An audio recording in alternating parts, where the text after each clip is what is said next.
ಸರಿ ಅದರ ಪ್ರಾರಂಭಿಕ ಹಂತದಲ್ಲಿ ಈ ಸ್ವರೂಪದಲ್ಲಿ ಬೆಳೆಯುತ್ತೆ ಅನ್ನೋ ಪರಿಕಲ್ಪನೆ ಅಥವಾ ಚಿಂತನೆ ಇತ್ತೋ ಇಲ್ಲೋ, ಬಟ್ ಈಗಿನ ದಿನಮಾನಕ್ಕೆ ಸರಿಯಾಗಿ ಒಂದು ನೋಂದಣಿಯ ಅವಶ್ಯಕತೆ ಇದೆ. ಯಾಕೆ ನೋಂದಣಿ ಮಾಡ್ಕೊಳ್ತಿಲ್ಲ ಅನ್ನೋದೇ ಕಾಂಗ್ರೆಸ್, ಅದರಲ್ಲೂ ಪ್ರಿಯಾಂಕ್ ಖರ್ಗೆ ಅಂತ ಒಬ್ಬ ಸಚಿವರ ಪ್ರಶ್ನೆ ಆಗಿದೆ. ಅಲ್ಲ, ಎಲ್ಲಾ ಸಂಘಟನೆಗಳು ನೋಂದಣಿ ಮಾಡ್ಕೊಂಡೇ ಇರಬೇಕು ಅಂತ ಏನಿಲ್ಲ ಸ್ಮಿತಾ ಅವರೇ. ಆ ಸಂಘಟನೆ ತನ್ನ ರೂಪದಲ್ಲಿ ತನ್ನ ಸ್ವರೂಪದಲ್ಲಿ ತಾನು ಕೆಲಸ ಮಾಡುತ್ತೆ. ಯಾವತ್ತೂ ಆ ಸಂಘಟನೆ ಒಂದು ರಾಷ್ಟ್ರದ ಒಂದು ಚೌಕಟ್ಟಿಗೆ ಬರಬೇಕು ಅಂತ ಅನ್ಸುತ್ತೋ ಆಗ ಇವರು ಇದನ್ನೆಲ್ಲ ತರುವಂತ ಪ್ರಯತ್ನ ಮಾಡ್ತಾರೆ. ಉದಾಹರಣೆಗೆ ಯಾಕೆ ಇವರಿಗೆ ಗಲಾಟೆ ಮಾಡ್ತಿದ್ದಾರೆ ಅಂತಂದ್ರೆ, ನೋಂದಣಿ ಮಾಡಿದಿದ್ರೆ ಈಗ ನಿಷೇಧ ಮಾಡೋದು ಸುಲಭ ಇತ್ತು ಅಂತ. ಅರ್ಥ ಮಾಡ್ಕೊಳ್ಳಿ ಮಾತುಗಳನ್ನ. ಇವ್ರು ನಿಷೇಧ ಮಾಡಿದ್ರೆ ಏನನ್ನ ನಿಷೇಧ ಮಾಡ್ತಾರೆ? ನಿಷೇಧ ಮಾಡ್ಲಿಕ್ಕೆ ಅದೊಂದು ನೋಂದಣಿ ಆಗಿರುವಂತ ಸಂಘಟನೆಯೇ ಅಲ್ಲ. ಈಗ RSS ಅನ್ನೋ ಸಂಘಟನೆಯ ಹೆಸರನ್ನು ನೀವು ತೆಕ್ಕೋಬಹುದು ಅಷ್ಟೇ, ಆದ್ರೆ ಚಕ್ರವರ್ತಿ ಸೂಲಿಬೇಲಿಯ ಹೃದಯದಲ್ಲಿರುವ RSS ಅನ್ನ ನೀವು ಹೇಗೆ ತೆಕ್ಕೋತೀರಾ? ಹೇಗೆ ಈ ನಾಡಿನ ಮನೆ ಮನೆಗಳಲ್ಲೂ ಕೂಡ ಇರುವಂತ RSS ಅನ್ನ ತೆಕ್ಕೊಳ್ಳಿಕ್ ಸಾಧ್ಯ ಆಗುತ್ತೆ? ಹೀಗಾಗಿ ಅವರಿಗೆ RSS ಅನ್ನ ತೆಗೆದು ಬಿಡ್ತೀವಿ, ನಿಷೇಧ ಮಾಡ್ತೀವಿ ಅಂತ ಹೇಳೋದಕ್ಕೆ ಏನಾದ್ರೂ ಒಂದು ವ್ಯವಸ್ಥೆ ಬೇಕು. ಅದು ಬಿಟ್ರೆ ಇವ್ರ ಹತ್ರ ಮತ್ತೇನು ಪಾಯಿಂಟ್ ಇಲ್ಲ. ಈ ಕಾರಣಕ್ಕೋಸ್ಕರ ನೋಂದಣಿ ಅಂತಿದ್ದಾರೆ ಹೊರತು. ಆದ್ರೆ ಒಂದು ಯೋಚನೆ ಮಾಡಿ, ನೋಂದಣಿಯೇ ಆಗದೆ ಇರುವಂತ ಒಂದು ಸಂಘಟನೆ ಇವತ್ತು ಮೊದಲನೇ ಪ್ರಯತ್ನವೇ ನೋಂದಣಿ ಆಗೋದು. ನೋಂದಣಿ ಆಗೋದ್ರ ಮೂಲಕ ಸಮಾಜದ ಎದುರುಗಡೆ ನಾವು ಬಂದಿದ್ದೀವಿ ಅಂತ ಹೇಳೋದು. ನೋಂದಣಿಯೇ ಆಗದ ಒಂದು ಸಂಘಟನೆ ಇವತ್ತು ನಾಡಿನ ಮೂಲೆ ಮೂಲೆಗಳಲ್ಲಿ ಜನರ ಹೃದಯಗಳನ್ನ ಆಳ್ತಾ ಇದೆ ಅಂತಂದ್ರೆ ಆ ಸಂಘಟನೆಯ ತಾಕತ್ತೆಂತದ್ದು. ಅದನ್ನ ನಿಷೇಧ ಮಾಡ್ತೀವಿ ಅಂತ ಹೇಳೋರು ಎಂತ ಹುಳುಗಳಾಗಿ ಕ್ರಿಮಿಗಳಾಗಿ ಅದ್ರ ಮುಂದೆ ಕಾಣ್ತಾ ಇರಬಹುದು ಅಂತ ಇಮ್ಯಾಜಿನ್ ಮಾಡಬೇಕು ಅಂತ ಅನ್ಸುತ್ತೆ ನನಗೆ. ಅದೇನ್ ಮಾತಂತ ಹೇಳಿದ್ರಿ ಸರ್ ನೀವು? Really hats off sir, hats off. ದೇಶಭಕ್ತಿ ದೇಶ ಮೊದಲು ಅನ್ನುವಂತಹ ಒಂದು ತತ್ವವನ್ನ ಪರಿಪಾಲಿಸುವ RSS ಆ ನೆಲದ ಕಾನೂನಿಗೂ ಕೂಡ ಗೌರವವನ್ನ ಕೊಡಬೇಕು ಅನ್ನೋದು ಸಹಜ ನಿರೀಕ್ಷೆ. ನೋಂದಣಿ ಬಗ್ಗೆ ಆಯ್ತು, ನೀವು ಅದಕ್ಕೆ ಒಂದಷ್ಟು ಎಕ್ಸ್ಪ್ಲನೇಷನ್ ಕೊಟ್ರಿ, ಆದ್ರೆ ಅನುಮತಿಯೂ ಕೂಡ ಪಡೆಯೋದಿಲ್ಲ ಅನ್ನೋ ದಾರ್ಷ್ಟ್ಯ ಯಾಕೆ ಅನ್ನೋ ಪ್ರಶ್ನೆಯನ್ನ ಕೂಡ ಈಗ ಸರ್ಕಾರಿ ಜಾಗಗಳಲ್ಲಿ ಅನುದಾನಿತ ಶಾಲೆಗಳು, ಸರ್ಕಾರಿ ಶಾಲೆಗಳು, ಮೈದಾನಗಳಲ್ಲಿ ಅಲ್ಲಿ ಹೋಗಿ ನಾವು ಶಾಖೆ ನಡೆಸ್ತೀವಿ, ಆದ್ರೆ ಅದಕ್ಕೊಂದು ಪರ್ಮಿಷನ್ ತೆಗೆದುಕೊಳ್ಳೋದಿಲ್ಲ. ಈ ರೀತಿಯಾದ ಮನೋಭಾವ ಅಥವಾ ಇಂಥದ್ದೊಂದು ಪರಿಕಲ್ಪನೆ RSS ಯಾಕೆ ಅಂತ ಹೇಳಿ RSS ಅನುಮತಿ ತೆಗೆದುಕೊಳ್ಬೇಕು ಅಂತ ಯಾವುದಕ್ಕೆ ಹೇಳೋದು ನೀವು? ನಾನು ಈಗ ಉದಾಹರಣೆಗೆ ರಾಷ್ಟ್ರಹಿತಕ್ಕೋಸ್ಕರ ನಾನು ಮಾಡ್ತಾ ಇರುವಂತ ಕೆಲಸಕ್ಕೆ ಅನುಮತಿ ತೆಗೆದುಕೋಬೇಕಾ? ನಾನು ಪ್ರತಿಯೊಂದಕ್ಕೂ ಅನುಮತಿ ಕೇಳ್ಕೊಂಡು ಮಾಡಬೇಕಾ? ಯಾಕೆ ನನಗೆ ಮಾತ್ರ ಇದು? ಈ ಅನುಮತಿ ತೆಗೆದುಕೊಳ್ಬೇಕು ಅನ್ನುವಂತ ನಿಯಮಗಳಿವೆಯಲ್ಲ, ಅದು ಬ್ರಿಟಿಷರ ಕಾಲದ ಕಾನೂನಿನ ನಿಯಮ. ಬ್ರಿಟಿಷರು ಪ್ರತಿಯೊಂದಕ್ಕೂ ಅನುಮತಿ ತೆಗೆದುಕೊಳ್ಬೇಕು ಅಂತ ಹೇಳ್ತಿದ್ರು. ಯಾಕೆ ಅಂತಂದ್ರೆ ಭಾರತ ಪರವಾದ ಏನಾದರೂ ಕೆಲಸ ಮಾಡಿದ್ರೆ ಅದು ಅವ್ರಿಗೆ ವಿರೋಧ ಆಗ್ತಿತ್ತು. ಹೀಗಾಗಿ ಅನುಮತಿ ತೆಗೆದುಕೊಳ್ಬೇಕು ಅಂತ. ಶಾಖೆಗಳಲ್ಲಿ ಪ್ರತಿನಿತ್ಯ ದೇಶಭಕ್ತಿ ಗೀತೆಗಳನ್ನ ಹೇಳ್ಕೊಡುವಾಗ, ಶಾಖೆಯಲ್ಲಿ ಪ್ರತಿನಿತ್ಯ ಮಕ್ಕಳಿಗೆ ದೇಶದ ಮೇಲೆ ಪ್ರೀತಿ ಬೆಳೆಸುವಂತ ಆಟಗಳನ್ನ ಆಡಿಸುವಾಗ, ಶಾಖೆಯಲ್ಲಿ ಪ್ರತಿನಿತ್ಯ ಮಕ್ಕಳಿಗೆ ಈ ಸಮಾಜದೊಂದಿಗಿನ ಬಾಂಧವ್ಯವನ್ನ ಗಟ್ಟಿ ಮಾಡ್ಕೊಳ್ಳೋದು ಹೇಗೆ ಅಂತ ಕಲಿಸಿಕೊಡುವಾಗ ಅದಕ್ಕೊಂದು ಪರ್ಮಿಷನ್ ಬೇಕು ಅಂತ ಕೇಳಿದ್ರೆ ಇಲ್ಲಿರೋರು ಭಾರತೀಯ ಸರ್ಕಾರದವರು ಒಂದು ಅಲ್ಲ ಅಂತ ಆಯ್ತು, ಇವರು ಬ್ರಿಟಿಷರೇ ಇದ್ದಾರೆ ಅಂತ ಆಯ್ತು.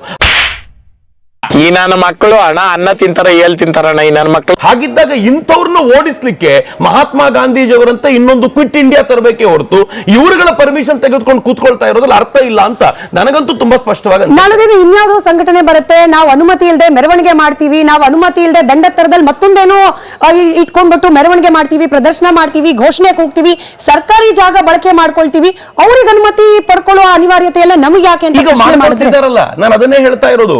ಇತ್ತೀಚೆಗೆ ಹುಬ್ಬಳ್ಳಿನಲ್ಲಿ ಒಂದು ದೊಡ್ಡ ಗಲಾಟೆ ಆಯ್ತು. ಸರ್ಕಾರಿ ಕಾರ್ಯಕ್ರಮದಲ್ಲಿ ಕುರಾನ್ ಪಠಣ ಆಯ್ತು. ಅದಾದ ನಂತರ ಅಲ್ಲಿ ಒಂದು ತುಂಬಾ ದೊಡ್ಡ ಪ್ರಯತ್ನ ಆಗಿ ಆ ಕುರಾನ್ ಪಠಣೆ ಮಾಡಿರುವಂತಹ ಜಾಗದಲ್ಲಿ ಹೋಮ ಮಾಡುವಂತ ಪ್ರಯತ್ನ ಮಾಡಲಾಯ್ತು. ಕುರಾನ್ ಪಠಣೆ ಮಾಡಿದ ತಪ್ಪಲ್ಲ, ಆದ್ರೆ ಸರ್ಕಾರಿ ಜಾಗದಲ್ಲಿ ಕುರಾನ್ ಪಠಣೆ ಮಾಡ್ಲಿಕ್ಕೆ ಅದು ಕೂಡ ಸರ್ಕಾರದ ಹಣದ ವ್ಯವಸ್ಥೆಯಲ್ಲಿ ನೀವು ಮಾಡಿರುವಂತಹ ಕಾರ್ಯಕ್ರಮಗಳಿಗೆ ಮಾಡಿದಾಗ ರಾಷ್ಟ್ರೀಯ ಸ್ವಯಂ ಸೇವಕ ಸಂಘ ಯಾವತ್ತೂ ಹಾಗೆ ಮಾಡ್ಲಿಲ್ವಲ್ಲ. ಮತ್ತು ರಾಷ್ಟ್ರೀಯ ಸ್ವಯಂ ಸೇವಕ ಸಂಘ ಯಾವುದು ಗುಪ್ತವಾಗಿ ಕೆಲಸ ಮಾಡೋದಿಲ್ಲ. ರಾಷ್ಟ್ರೀಯ ಸ್ವಯಂ ಸೇವಕ ಸಂಘ ಮುಕ್ತವಾಗಿ ಕೆಲಸ ಮಾಡುತ್ತೆ. ಈಗ ನಿಮ್ದೇ ಆದ ಇಂಟೆಲಿಜೆನ್ಸ್ ವ್ಯವಸ್ಥೆ ಇದೆ.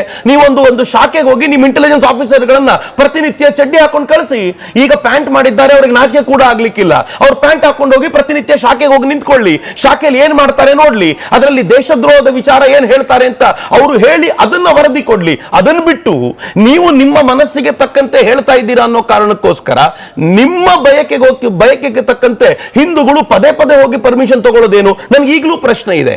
ನೀವು ಟಿಪ್ಪು ಜಯಂತಿ ಮಾಡಬೇಕಾದ್ರೆ ಯಾವ ಪರ್ಮಿಷನ್ ಇಲ್ಲ. ನೀವು ಡಿಜೆ ಹಾಕೊಂಡು ಹೋಗ್ಬೋದು, ನೀವು ಕೈಯಲ್ಲಿ ತಲ್ವಾರ್ ಇಟ್ಕೊಂಡು ತಿರುಗಾಡಬಹುದು, ತಲ್ವಾರ್ನ ನೇತಾಕೊಂಡು ಊರ್ನ ತುಂಬಾ ಮೆರವಣಿಗೆ ಮಾಡಬಹುದು.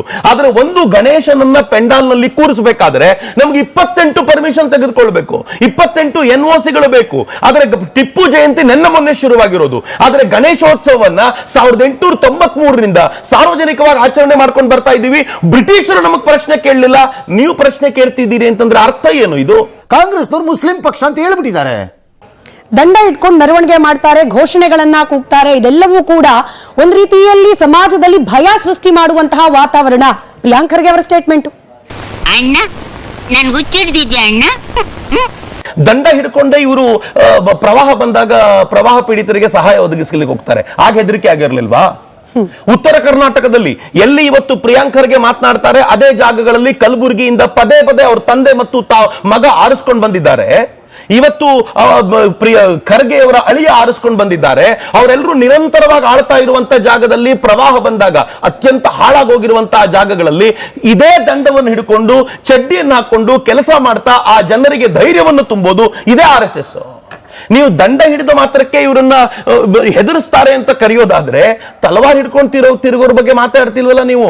ತಲವಾರ್ ಹಿಡ್ಕೊಂಡು ತಿರುಗೋರ್ನ ಕಂಕಳಲ್ಲಿ ಕೂರಿಸ್ಕೊಂಡಿದ್ದೀರಾ ಮತ್ತು ಯಾರು ದಂಡ ಹಿಡ್ಕೊಂಡು ಸಮಾಜದಲ್ಲಿ ಆತ್ಮವಿಶ್ವಾಸವನ್ನು ತುಂಬುವಂತ ಪ್ರಯತ್ನ ಮಾಡ್ತಿದ್ದೀರೋ ಅವ್ರ ಬಗ್ಗೆ ನೀವು ಕೆಟ್ಟದನ್ನು ಹೇಳ್ತಾ ಇದ್ದೀರಾ ಅಂತಂದ್ರೆ ನಿಮ್ಮ ದೃಷ್ಟಿಕೋನದಲ್ಲಿ ಕೆಟ್ಟದಿದೆ. ಸ್ವಲ್ಪ ಮರ್ಯಾದೆ ಇಟ್ಕೋ. ನೋಡಿದವರು ನಿನ್ನಲ್ಲ ನನ್ ಮಕ್ಕಕ್ಕೆ ಕ್ಯಾಕುರ್ಸಿ ಆ ಕಂಕಣದಲ್ಲಿ ಕೂರಿಸ್ಕೊಂಡವರ ವಿರುದ್ಧವಾಗಿ ನೀವಿದ್ದೀರಿ ಅಂದ್ರೆ RSS ಇದೆ. ಒಂದು ಸಮುದಾಯವನ್ನ, ಅದರಲ್ಲೂ ನೇರವಾಗಿ ಹೇಳ್ತೀನಿ, ಮುಸ್ಲಿಂ ಸಮುದಾಯವನ್ನ ವಿರೋಧಿಸೋದನ್ನೇ ಶಾಖೆಗಳಲ್ಲಿ ಹೇಳ್ಕೊಳ್ಳೋದು. ಸಮಗ್ರ ಭಾರತ ನೀವು ಅಖಂಡ ಅಂತ ಕರಿತೀರಿ, ಸಮಗ್ರ ಭಾರತ ಎಲ್ಲಾ ಸಮುದಾಯದವರನ್ನ ಒಳಗೊಂಡ ಭಾರತದ ಕಲ್ಪನೆ RSSಗೆ ವಿರುದ್ಧವಾದದ್ದು. ಅವರು ಕೇವಲ ಹಿಂದುವಿ ರಾಷ್ಟ್ರ ಅಥವಾ ಹಿಂದೂ ರಾಷ್ಟ್ರದ ಸ್ಥಾಪನೆಯ ಕಲ್ಪನೆ. ಹೀಗಾಗಿ ಇದು ಭಾರತದ ಆ ಸಮಗ್ರತೆಯ ವಿರುದ್ಧವಾದ ಒಂದು ಸಂಘಟನೆ. ಬಹುಶಃ ಯಾರಿಗೆ ರಾಷ್ಟ್ರೀಯ ಸ್ವಯಂ ಸೇವಕ ಸಂಘದ ಪರಿಚಯ ಇಲ್ವೋ ಅವ್ರು ಮಾತ್ರ ಮಾತನಾಡಬಹುದಾಗಿರುವಂತದ್ದು ಅಂತ ನನಗನ್ಸುತ್ತೆ. ಇದನ್ನ ಈ ಆರೋಪಗಳನ್ನು ಯಾರಾದ್ರೂ ಮಾಡಿದರೆ ರಾಷ್ಟ್ರೀಯ ಸ್ವಯಂ ಸೇವಕ ಸಂಘಕ್ಕೆ ಒಂದಿನವೂ ಬಂದಿರಲಿಲ್ಲ ಅಂತ. ನಾನು ರಾಷ್ಟ್ರೀಯ ಸ್ವಯಂ ಸೇವಕ ಸಂಘದ ಶಾಖೆಗಳಿಗೆ ಹೋಗಿದ್ದೀನಿ, ಶಾಖೆಯಲ್ಲಿ ನಿರಂತರವಾಗಿ ದುಡಿದಿದ್ದೀನಿ, ರಾಷ್ಟ್ರೀಯ ಸ್ವಯಂ ಸೇವಕ ಸಂಘದ ಕ್ಯಾಂಪ್ಗಳಲ್ಲಿ ಭಾಗವಹಿಸಿದ್ದೀನಿ, ಅಲ್ಲಿನ ಕಾರ್ಯಕ್ರಮಗಳಲ್ಲಿ ಹೋಗಿದ್ದೀನಿ.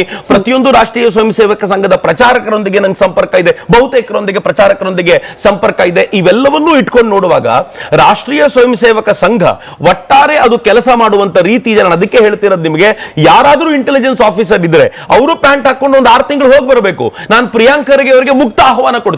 ನಾನು ರಾಷ್ಟ್ರೀಯ ಸ್ವಯಂ ಸೇವಕ ಸಂಘದ ಪ್ರಚಾರಕಲ್ಲ, ಅವ್ರು ಇದನ್ನ ನೋಡ್ತಾ ಇದ್ರೆ ಮುಕ್ತ ಆಹ್ವಾನ ಕೊಡ್ತೀನಿ. 6 ತಿಂಗಳು ಬರಲ್ಲ, ಶಾಖೆಗೆ ಬರಲ್ಲ, ನಮ್ ಜೊತೆ ಶಾಖೆಯಲ್ಲಿ ಧ್ವಜ ಪ್ರಣಾಮ ಮಾಡ್ರಲ್ಲ, ನಮ್ ಜೊತೆ ಶಾಖೆಯಲ್ಲಿ ಒಂದು ಗೀತೆಯನ್ನ ಧ್ವಜ ಗೀತೆಯನ್ನ ಹಾಡ್ರಲ್ಲ, ನಮ್ ಜೊತೆ ಶಾಖೆಯಲ್ಲಿ ಆಟ ಆಡಿ ಹೇಗೆ ಶಾಖೆಯಲ್ಲಿ ಸಮಗ್ರತೆಯ ಪರಿಕಲ್ಪನೆಯನ್ನು ಕಟ್ಟಿಕೊಡ್ಲಾಗುತ್ತೆ ಅನ್ನೋದು ಒಂದಾದ್ರೆ, ಜಾತಿ ಮತ ಪಂಥಗಳನ್ನ ಮರೆಯುವಂತ ಒಂದು ಭಾಗ ಆದ್ರೆ, ಇದೇ RSS ನಲ್ಲಿ ರಾಷ್ಟ್ರೀಯ ಮುಸ್ಲಿಂ ಮಂಚ್ ಅಂತಿದೆ. ಯಾವ ಮುಸ್ಲಿಮರು ರಾಷ್ಟ್ರೀಯವಾದಿಗಳೋ ಅವರನ್ನೆಲ್ಲ ಸೇರಿಸಿಕೊಂಡು ಬರುವಂತ ಸುಂದರವಾದ ಸಂಘಟನೆಯನ್ನ ರೂಪಿಸಿರುವುದು ಇದೇ ರಾಷ್ಟ್ರೀಯ ಸ್ವಯಂ ಸೇವಕ ಸಂಘ. ಯಾವ ವ್ಯಕ್ತಿಗಳು ಇವತ್ತು ರಾಷ್ಟ್ರವಾದಿಗಳಾಗಿ ಮುಸಲ್ಮಾನರು ರಾಷ್ಟ್ರವಾದಿಗಳಾಗಿ ಮುಂಚೂಣಿಯಲ್ಲಿದ್ದಾರೋ ಅವರನ್ನು ತಗೊಂಡು ಬಂದಿರೋದು ಇದೇ ರಾಷ್ಟ್ರೀಯ ಸ್ವಯಂ ಸೇವಕ ಸಂಘ. ಇನ್ನೂ ಒಂದು ಹೆಜ್ಜೆ ಮುಂದೆ ಹೋಗಿ ಹೇಳೋದಾದ್ರೆ, ಇದೇ ರಾಷ್ಟ್ರೀಯ ಸ್ವಯಂ ಸೇವಕ ಸಂಘ ಒಬ್ಬ ಮುಸಲ್ಮಾನ್ ವ್ಯಕ್ತಿಯನ್ನ ಅಥವಾ ರಾಷ್ಟ್ರೀಯ ಸ್ವಯಂ ಸೇವಕ ಸಂಘದ ಪ್ರಯೋಗಾಲಯದಿಂದ ಬಂದಂತ ಅಟಲ್ ಬಿಹಾರಿ ವಾಜಪೇಯಿ ಅವರ ಸರ್ಕಾರ ಒಬ್ಬ ಮುಸಲ್ಮಾನನನ್ನ ಈ ದೇಶದ ರಾಷ್ಟ್ರಪತಿಯನ್ನಾಗಿ ಮಾಡಿತ್ತು. ಇವತ್ತಿನವರೆಗೂ ಕಾಂಗ್ರೆಸ್ಸಿಗರು ಮಾಡ್ಲಿಕ್ಕೆ ಆಗ್ಲಿಲ್ಲ.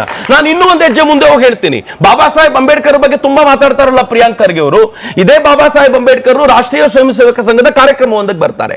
ಹಾಗೆ ಬಂದ ಬಾಬಾ ಸಾಹೇಬ್ ಅಂಬೇಡ್ಕರ್ ಅಲ್ಲಿದ್ದಂತ ಪ್ರಮುಖರನ್ನ ಕೇಳ್ತಾರೆ, ಇದರಲ್ಲಿ ಅಸ್ಪೃಶ್ಯರು ಎಷ್ಟು ಜನ ಇದ್ದಾರೆ, ತುಂಬಾ ಜನ ಕಾರ್ಯಕರ್ತರಿದ್ದಾರೆ, ಅಸ್ಪೃಶ್ಯರು ಎಷ್ಟು ಜನ ಇದ್ದಾರೆ ಅಂತ. ತಕ್ಷಣ ಅವ್ರು ಹೇಳ್ತಾರೆ ಯಾರೂ ಇಲ್ಲ ಅಂತ.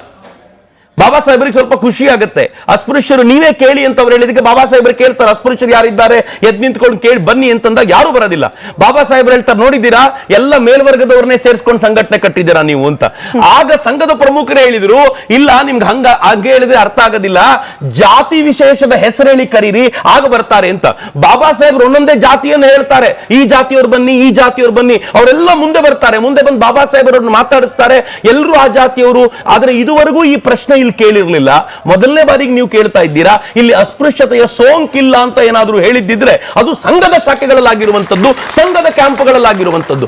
ಸಂಘ ಹೀಗೆ ಒಂದು ಇನ್ಕ್ಲೂಸಿವ್ ಸಂಘಟನೆ, ಎಲ್ಲರನ್ನು ಜೊತೆಯಲ್ಲಿ ಸೇರಿಸಿಕೊಳ್ಳುತ್ತೆ, ಎಲ್ಲರನ್ನು ಜೊತೆಯಲ್ಲಿ ಕರ್ಕೊಂಡು ಹೋಗುತ್ತೆ ಅನ್ನುವಂತ ಪ್ರಾಬಬಲಿ ನನಗೆ ಕೇಳೋದಾದ್ರೆ ಇಷ್ಟು ವಿಸ್ತಾರವಾದ ಜಗತ್ತಿನ ಏಕಮಾತ್ರ ಸಂಘಟನೆ ಇದ್ರೆ ಅದು ರಾಷ್ಟ್ರೀಯ ಸ್ವಯಂ ಸೇವಕ ಸಂಘ ಅನ್ನುವಂತ ಹೆಮ್ಮೆ ನಮ್ಗೆಲ್ರಿಗೂ ಇದೆ. 100ನೇ ವರ್ಷದಲ್ಲಿ ಡೆಫಿನೆಟ್ಲಿ ಅದರ ಹೆಮ್ಮೆಯನ್ನು ಹೇಳ್ಕೊಳ್ತೀವಿ. ಮುತ್ತಿನಂತ ಮಾತಾಡದೆ ಅಳಿಮಯ್ಯ.